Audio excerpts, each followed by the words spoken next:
اعوذ باللہ من الشیطان الرجیم بسم اللہ الرحمن الرحیم السلام علیکم ورحمۃ اللہ وبرکاتہ۔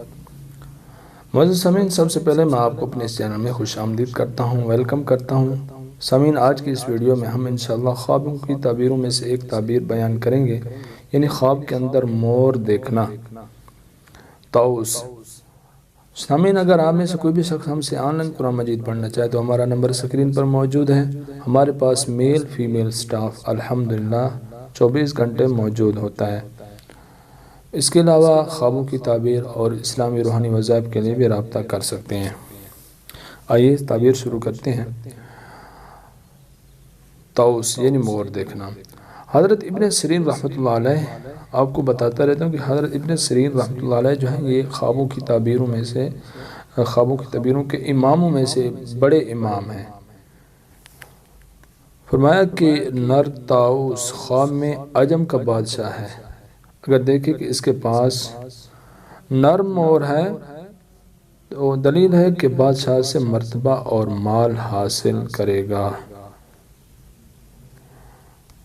اگر مور نہیں دیکھے اور جانے کہ اس کی ملک ہے، دلیل ہے کہ اجمی عورت خوبصورت مالدار کرے گا اور اس سے مال اور فرزند حاصل کرے گا۔ حضرت ابراہیم کرمانی رحمۃ اللہ علیہ نے فرمایا اگر دیکھے کہ مور کبوتری سے جفت ہوا ہے، دلیل ہے کہ کرم ساتی کرے گا، کرم ساتی۔ حضرت دانیال علیہ السلام نے فرمایا کہ خواب میں مور فسادی عورت ہے، اور اگر دیکھیں کہ مور اس سے باتیں کرتا ہے، دلیل ہے کہ ولایت پائے گا۔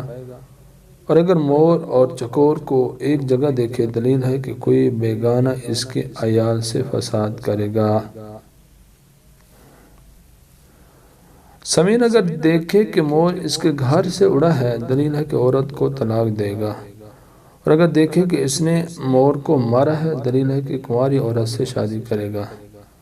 اور اگر دیکھے کہ اس کے ہاتھ میں مور ہے، دلیل ہے کہ مال اور نعمت پائے گا۔ اور اگر دیکھے کہ اس نے مور کا بچہ پکڑا ہے، دلیل ہے کہ اس کی لڑکی پیدا ہوگی۔ اور اگر دیکھے کہ مور اس کے ہاتھ سے اڑا ہے، دلیل ہے کہ بادشاہ سے جدا ہوگا۔ حضرت جعفر صادق علیہ السلام نے فرمایا کہ خواب مور دو وجہ پر ہے: عجم کا بادشاہ، نمبر 2 مال اور خزانہ۔ امید کرتا ہوں کہ آپ کو یہ تعبیر سمجھ آ گئی ہوگی۔ اگر کوئی بات سمجھ نہ آئی تو آپ مجھ سے رابطہ کر کے پوچھ سکتے ہیں۔ السلام علیکم ورحمۃ اللہ وبرکاتہ۔